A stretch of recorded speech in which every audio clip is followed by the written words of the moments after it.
A vida é feita de detalhes. Tomou um caminho diferente e evitou ser assaltado. Se atrasou alguns minutos e o que era mal não lhe aconteceu. Ligou para o banco para pedir extrato, pedir segunda via de documentos e encontrou a mulher da sua vida. Essa é a minha história. E foi isso que aconteceu a alguns jovens séculos atrás. Pequenos momentos, pequenos acontecimentos que mudaram totalmente a vida deles e que mudou totalmente a história da nossa humanidade. Esses jovens moravam junto ao mar. Um local muito belo, muito bonito, muito agradável. E quando meninos, eles gostavam de ficar ali na areia. E quando as ondas vinham, aparavam as bolhas que a onda fazia em suas mãos, e elas, em poucos instantes, desapareciam, como a dizer a eles: pertencemos ao mar. E em segredo, nos corações, eles também diziam: nós também. Assim era a vida desses jovens. Os seus avós eram pescadores. Os seus pais eram pescadores. Eles eram pescadores e deveriam morrer pescadores. Os sonhos que eles tinham, grandes pescarias, mas que nem sempre eram bem-sucedidas. Colocar e puxar pesadas redes no mar era um trabalho difícil, um trabalho árduo. Aguentar o sopro do vento gélido à noite também era difícil e não era para muitos. O mais velho chamava-se Pedro. Casou-se cedo. Parecia decidido. Embora reclamasse da pesca, ele não tinha coragem suficiente para abandonar a pescaria. Tinha um irmão, André, que era mais tímido do que ele, e ambos, pescadores, sabiam que a sina dos povos dominados por Roma era a miséria. Embora ambiciosos, a cultura de Pedro e de seu irmão André não permitiam grandes voos além daquilo que já era estabelecido. Não muito distante dali, também moravam 2 outros irmãos, João e Tiago. Ambos também ajudavam o pai, Zebedeu, em costurar as redes, em cuidar das embarcações e trabalhar na pesca. Zebedeu tinha barcos, era uma pessoa muito bem apanhada, tinha um futuro garantido por todo o seu estabelecimento. Mas quem cuidava dos filhos era com certeza a mãe. E a mãe tinha grandes planos para eles. Com certeza, no fundo do coração, a mãe desejava que eles tivessem a maior companhia de pesca da região. Pedro, André, Tiago, João seguiam as tradições dos pais também no conhecimento de Deus. Para eles, Deus era um ser superior que criou a tudo, mas que era inatingível e que deveria ser respeitado e, acima de tudo, temido. Os jovens pescadores, certo dia, jogavam suas redes. João e seu irmão, Pedro e seu irmão, jogavam as suas redes quando perceberam, caminhando na praia, uma pessoa diferente. O seu caminhar era lento, porém decidido, e ele vinha se aproximando e olhando para os dois. E aquilo começou a incomodar Pedro e o seu irmão. Um olhou para o outro, aquele sinal. O que ele quer, afinal de contas?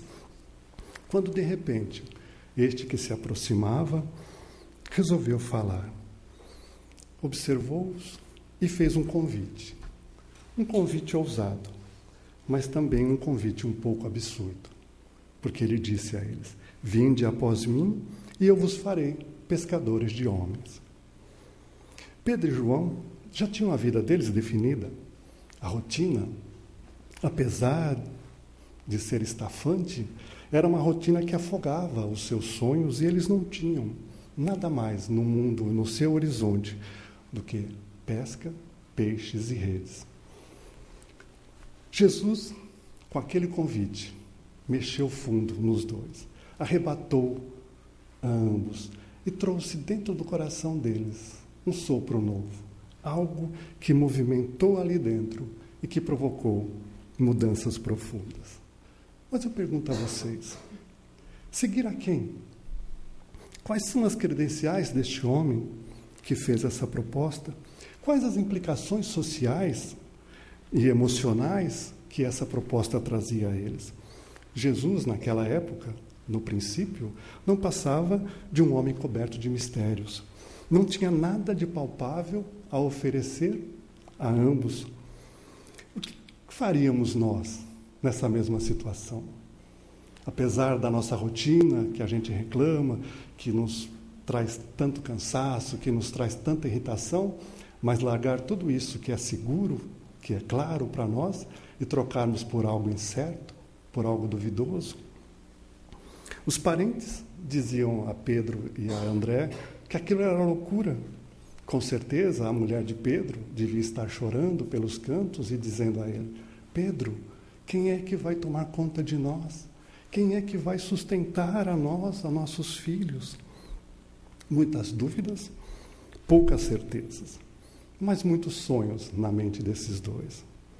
Minutos depois que Jesus fez o convite a Pedro e André, ele também se aproximou do barco onde estava o velho Zebedeu, com os seus filhos e os empregados, costurando as redes. E também se aproximou deles e fez o mesmo convite. Nenhum milagre, nenhuma ameaça, nada. Simplesmente um convite.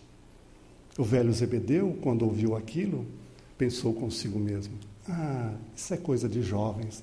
Os jovens são rápidos para decidir e muito mais rápido ainda para se arrepender e voltarem para cá. Mas eles nunca mais voltaram. Na vida, tudo é um grande contrato. É um contrato de risco. Basta estar vivo para correr riscos. Basta estar vivo para termos decepções, para termos não aceitação, para termos uma série de problemas.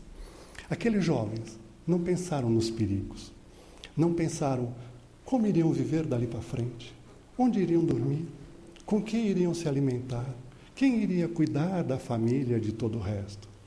Imediatamente aceitaram o convite do Mestre e partiram com ele. Hoje, a humanidade, depois de tudo que se passou, venera a todos eles, e muitas religiões dão ao nome de santos, pela coragem que eles tiveram de trocar o real por sonhos e por investir muito naquele que os convidou. Nós sabemos também que Jesus também correu muitos riscos. Porque vamos analisar.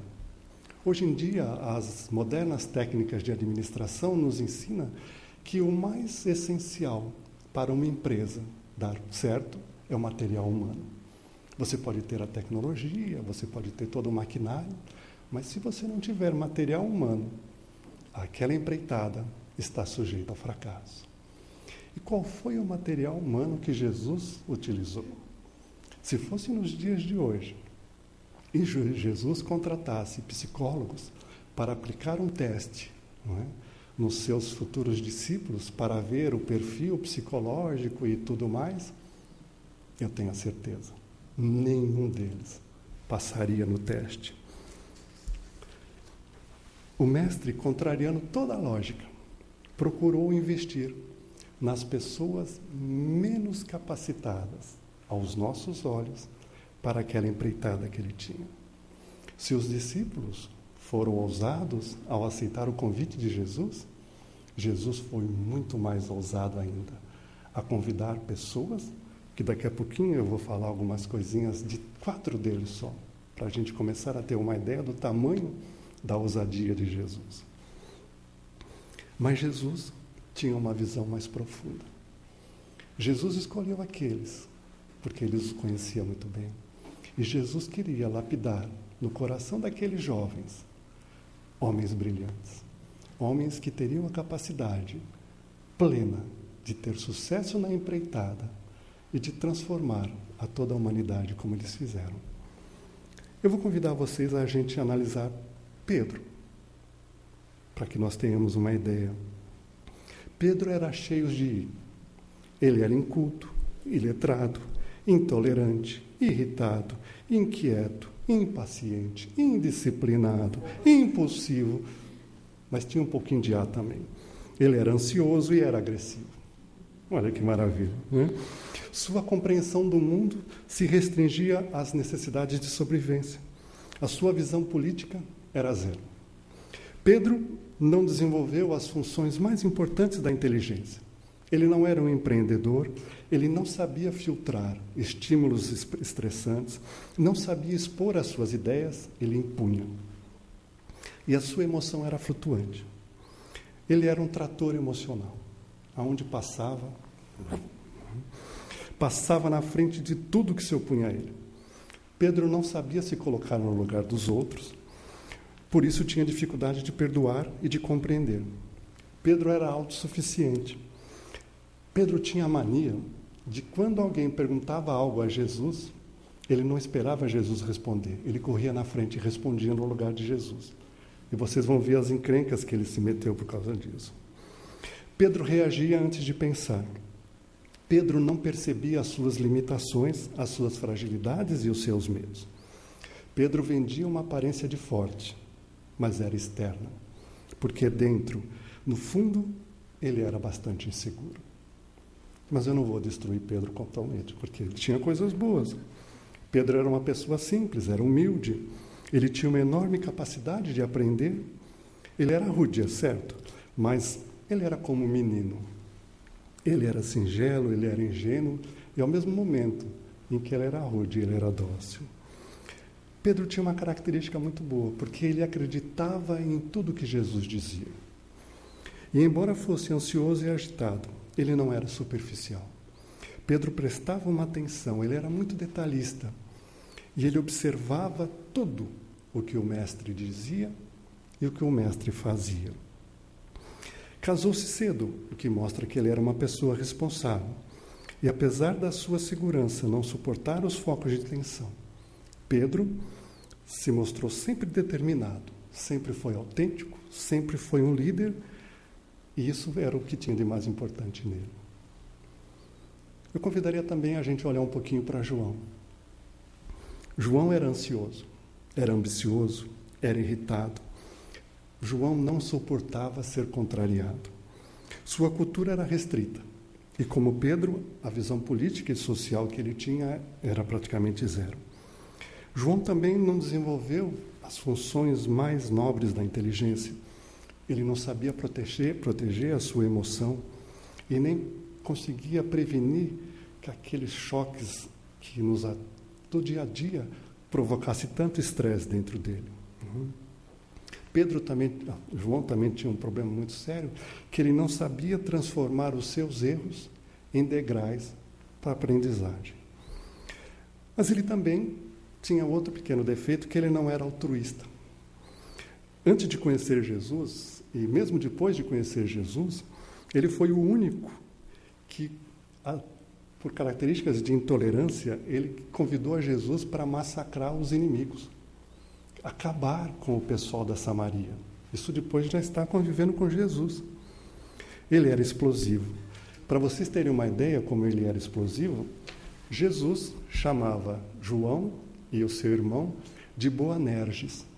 Vocês sabem o que significa Boanerges? Filhos do trovão. Então vocês imaginam, para Jesus chamar João de filho do trovão, imagina o barulho que esse rapaz fazia. Mas João era jovem, era intempestivo, mas ele também era muito afetivo. Nos primeiros tempos, a emoção dele com Jesus era também como um pêndulo, oscilava da explosão para demonstrações de carinho muito grande. João errava muito, mas também como Pedro, ele era transparente. E João era uma esponja. João aproveitou a cada minuto que ele esteve com Jesus para absorver todo o amor de Jesus. E ele fez isso tão bem feito que João se tornou íntimo de Jesus. E quando na cruz, Um dos últimos pensamentos de Jesus foi com João, que ali estava. João, esta é tua mãe. Mulher, este é teu filho. Isso mostra o grau de amor que ele desenvolveu com Jesus. Agora eu vou falar um pouquinho de Judas. Mas vocês vão entender, eu vou trocar um pouco. Porque com os outros, primeiro eu falava os defeitos. Com Judas, primeiro eu vou falar as qualidades. E aí depois vocês vão entender por quê. Judas era moderado. Ele era dosado, era discreto. Era equilibrado e sensato. Do que podemos observar, na toda a descrição do Evangelho, não há nada que desabonasse a Judas até ele trair Jesus. Não há elementos que indiquem que Judas fosse ansioso, fosse inquieto. Não há nenhum relato na Bíblia que diga que Judas tenha ofendido alguém, nem que tenha tomado uma atitude mais agressiva, mais intempestiva. Certa vez, Judas repreendeu Maria, irmã de Lázaro, porque ela estava usando um perfume caríssimo e colocando nos cabelos de Jesus. Mas ele, quando repreendeu Maria, o que ele disse a ela? Você poderia pegar o dinheiro que você gastou com esse perfume e dar aos pobres. Então vejam a percepção e a sensibilidade que Judas tinha e a preocupação que ele tinha com o próximo. Judas também sabia lidar com contabilidade. Ele era muito culto.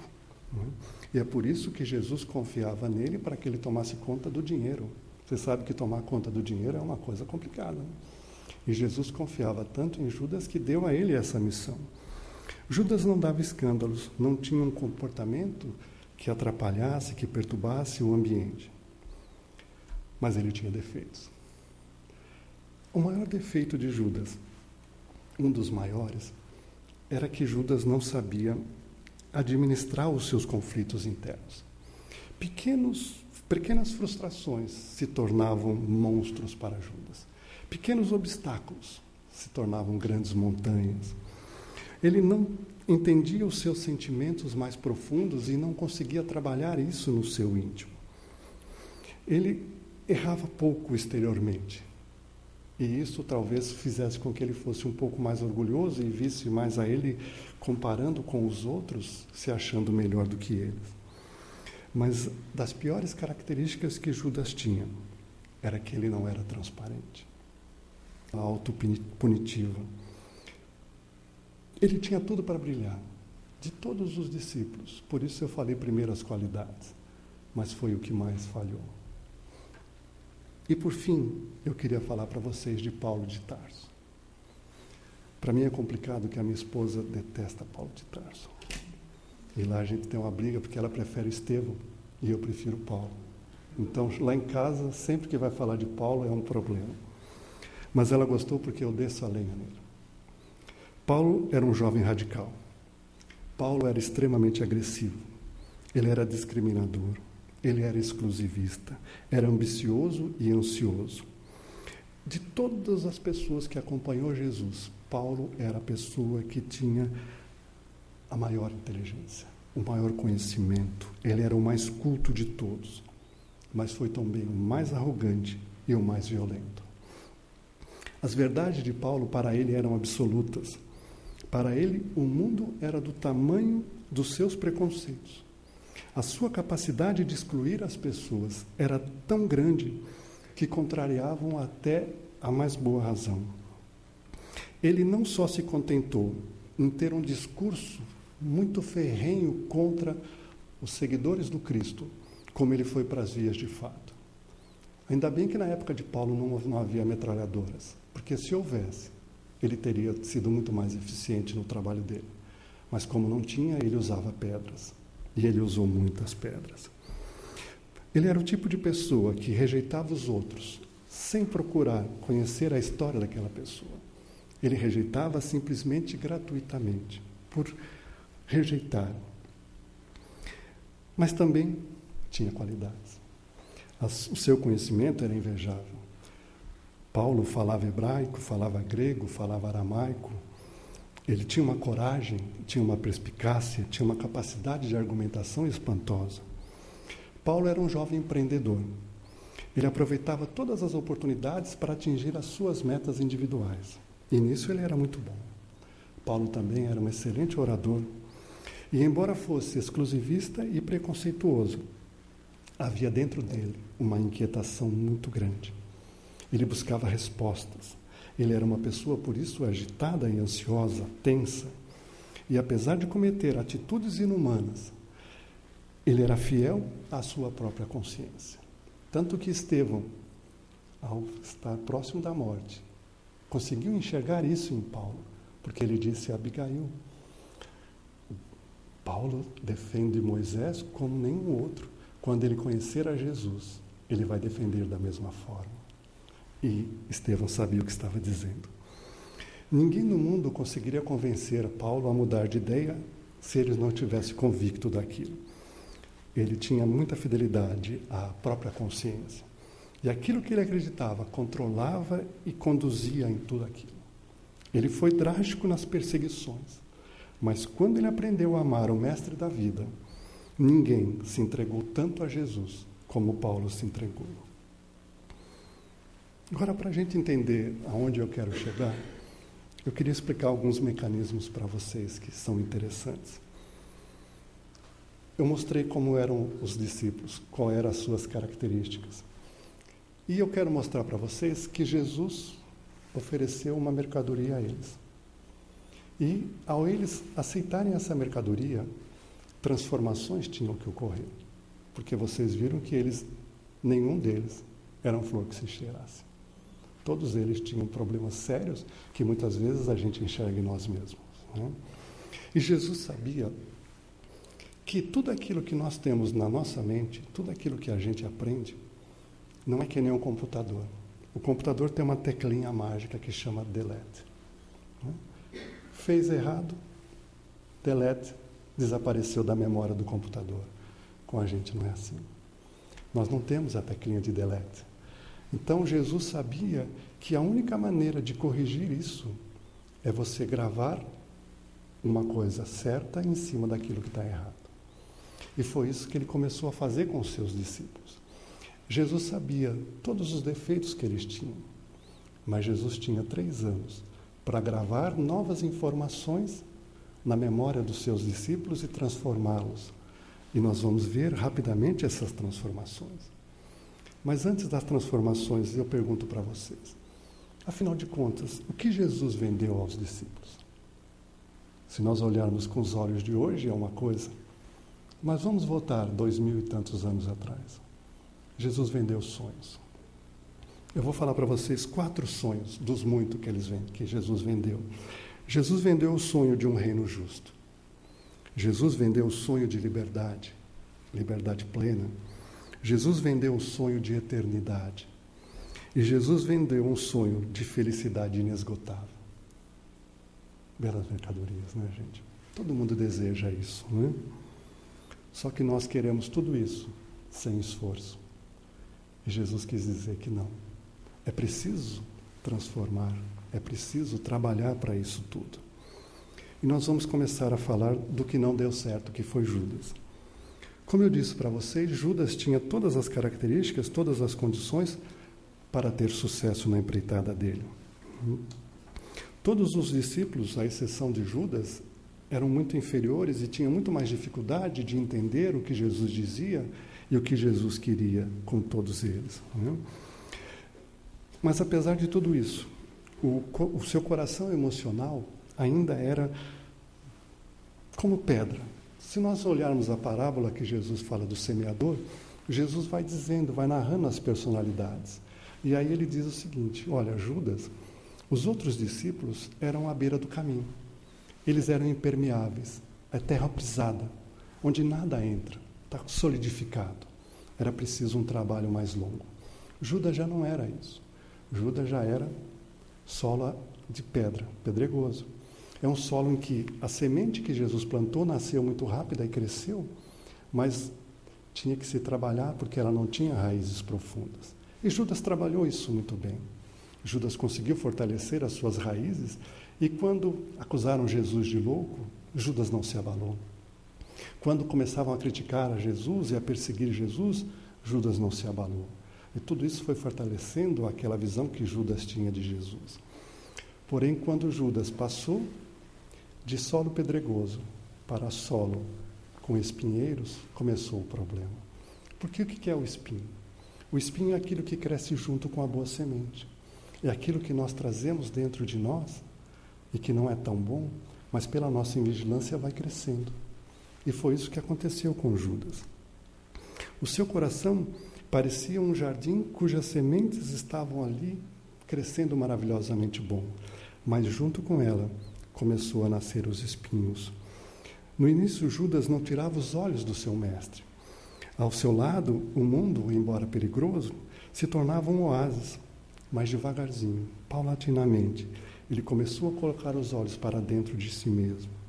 Ele começou a ter pensamentos negativos, começou a ter dúvidas, começou a ter questionamentos e ele começou a transitar pelo terreno escorregadio. Infelizmente, como ele não era transparente, ele represou tudo isso, ele guardou tudo isso para si. Ele não expôs isso para Jesus, porque se ele tivesse exposto, instantaneamente Jesus cuidaria disso. Mas ele se reteve. Judas queria que Jesus eliminasse o sofrimento de Israel.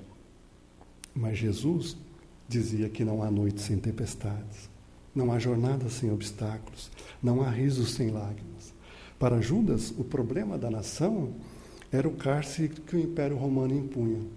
Para Jesus, o problema individual era o cárcere de nós mesmos, do nosso egoísmo, das nossas emoções. O problema estava na essência do ser humano. E como Judas pôde trair Jesus? Na verdade, Judas foi controlado pelos seus conflitos. E antes de trair Jesus por fora, ele traiu Jesus por dentro, dentro de si mesmo, ao não conseguir vencer esses conflitos. Pedro é aquele solo que eu falei para vocês, que era à beira do caminho. Pedro era cabeça dura. Nada entrava dentro daquela cabeça dele. Ele era inflexível, ele era impetuoso, ele era irritado, tenso, era especialista em reagir. Vocês lembram, né, que quando foram prender Jesus, qual foi a primeira atitude de Pedro? Tirar a espada e cortar a orelha de Malco. Imagina, tinha mais de 100 soldados. Ele tira a espada e vai cortar a orelha. Olha, se ele parasse para pensar, mas nunca poderia fazer isso. Pedro atropelava Jesus com frequência e ele dizia coisas sem a permissão de Jesus. Dentre os que andaram com Jesus, ninguém errou menos do que Pedro. Pedro foi o que mais errou de todos. Mas Pedro teve uma grande característica. Pedro não tinha medo de errar. Pedro não tinha medo de chorar. Pedro não tinha medo de se entregar àquilo em que acreditava e de levantar de novo, de correr riscos e de continuar caminhando. Pedro não era intelectual, como eu disse, mas ele era muito observador. E de observar o mestre, de beber tudo aquilo que o mestre trouxe, ele conseguiu se transformar na pedra que Jesus disse, porque ele, nos momentos mais difíceis, foi o apoio onde o cristianismo crescente encontrou uma base sólida para seguir adiante. E como Pedro era tão intempestivo, eu vou contar uma historinha rápida para vocês. Tinha uma vez que Pedro estava junto com Jesus e se aproximou um membro a serviço de Roma e perguntou a Jesus: você paga impostos? Aí Pedro rapidinho, correu na frente e falou assim: mas é lógico que ele paga impostos, todo mundo tem que pagar. E Jesus só olhando. Depois que o sujeito do governo foi embora, Jesus disse: Pedro, então eu pago impostos? Lógico que paga, mestre. Então tá bom, então você vai fazer o seguinte: você vai pegar uma varinha, você vai lá no lago de Genezaré, e você vai pescar um peixe. O peixe que você pescar, dentro dele vai ter uma moeda. Aí você vai pegar essa moeda e vai levar para pagar o imposto que você disse que eu pago. Tá certo? Vocês gostam de pescar? Pedro era pescador, né, gente? Só que Pedro pescava de rede. Você sabe qual é o maior martírio para quem pesca de rede? É ir pescar de vara. Porque com a rede você joga ali e traz ali 20, 30 peixes. Pedro ficou mais de 1 hora com a vara na mão ali, nem uma beliscada. E naquele tempo, ele ali esperando, ele começou a pensar. E ele ficava assim: mas eu sou uma besta mesmo. O que eu tinha que abrir a boca? O que eu fui falar aquilo? Agora eu estou aqui. 1 hora esperando o peixe beliscar e nada. Mas ali, firme. E ficou ali remoendo. E ficou refletindo. E ficou pensando sobre essa atitude que ele tem de ser apressado nas coisas. Depois de umas 2 horas, deu uma beliscada e ele pegou o peixe. Quando ele abriu a barriga do peixe, tinha a moeda dentro. E ele foi lá pagar. Ele aprendeu 2 lições. Foram curtas, mas foi um bom começo. Ele aprendeu a pensar mais antes de agir e aprendeu a confiar cada vez mais no mestre. Porque quem podia imaginar que ia ter realmente a moedinha? Ele nunca duvidou. João também se transformou ao longo da vida. João se transformou num ser humano repleto de amor. Mas antes de encontrar Jesus e durante toda a sua caminhada, João sempre teve muitas dificuldades. Afinal de contas, João, na época de Jesus, era adolescente. Tem algum adolescente aqui? Adolescente é complicado, né, gente? Adolescente é complicado. Do mesmo tempo que está bom, está tudo ruim, e João era igual. João era adolescente. Ele tinha momentos de simplicidade com momentos de profunda intolerância. Como eu disse, ele foi o único que propôs a Jesus, né, passando pela Samaria, como ninguém deu pouso. João falou para Jesus: Jesus, vamos voltar lá e matar todo esse pessoal, porque onde já se viu, não dá acolhida para a gente. Né? Falar para Jesus um negócio desse. João ficava estarrecido com o cuidado que Jesus tinha e com o carinho que Jesus tinha com as pessoas. João não entendia como é que Jesus podia parar uma comitiva enorme para conversar com uma mulher que sofria problemas de sangramento. João não conseguia entender como é que Jesus parava para atender cada cego, cada manco, cada coxo, cada leproso do caminho. João achava que aqueles mendigos, aquelas pessoas, quando encontravam Jesus, tinham um dia de rei. E aquilo foi difícil até que ele começou a aprender e começou a entender a importância que essas pessoas tinham. E depois, apesar de Jerusalém ter se tornado um local extremamente perigoso, João não arredou de lá. João permaneceu firme depois da partida do Mestre, trabalhando e divulgando em nome de Jesus. E João sofreu uma das primeiras e mais difíceis situações, porque seu irmão foi o primeiro dos seguidores do Cristo a morrer. Logo depois da ida de Cristo, seu irmão, Tiago, foi o primeiro mártir do cristianismo, né? Tinha Estevão, mas depois dos discípulos foi Tiago. E João estava ali. Agora vocês imaginem, com toda a dificuldade, você vê o teu irmão, jovem como ti, perder a vida por defender o Mestre, e você perseverar, e você seguir em frente, você trabalhar, e ao final, você escrever um evangelho, que é todo amor, você escrever as epístolas que ele escreveu, que é todo amor, e escrever o Apocalipse, que apesar do tema que traz, é todo amor. No Apocalipse, João cita Jesus mais de 20 vezes, e nenhuma delas ele cita Jesus como um grande general, ele cita Jesus como juiz. Todas as vezes ele cita Jesus como o Cordeiro de Deus. E era assim que ele via, porque João não esquecia das 6 horas que ele passou em frente da cruz, vendo os sofrimentos de Jesus. Aquilo marcou toda a vida dele. Depois Paulo. Paulo, com certeza, foi a maior transformação, porque ele foi o maior dos perseguidores do Cristo. Mas quando ele se transformou no seguidor de Jesus, ele foi o que pagou o preço mais caro pela transformação que ele sofreu. A liderança judaica odiava a Paulo, perseguia a Paulo. A oratória de Paulo era fascinante. Você podia não concordar com o que ele falava, mas você ficava tomado por aquilo, pela forma como ele defendia, pela forma como ele se expressava. E todos os seus inimigos saíam perturbados das suas prédicas. Paulo era extremamente honesto consigo mesmo e com aquilo que ele acreditava. Para defender a causa de Jesus, Paulo foi à frente de Agripa, foi fazer a sua autodefesa, e ele foi extremamente rigoroso consigo mesmo.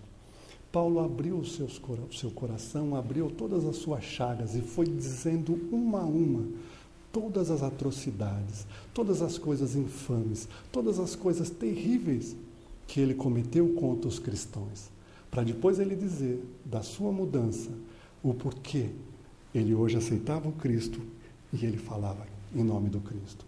Ele não se poupou um instante. De todos os seus escritos, essa passagem que ele faz, a sua defesa em frente a Agripa, é a mais agressiva de todos os escritos de Paulo. Eu fico imaginando a dor, as lágrimas e o sangue dos cristãos, de todos aqueles cristãos que ele feriu, como aquilo pesava em Paulo.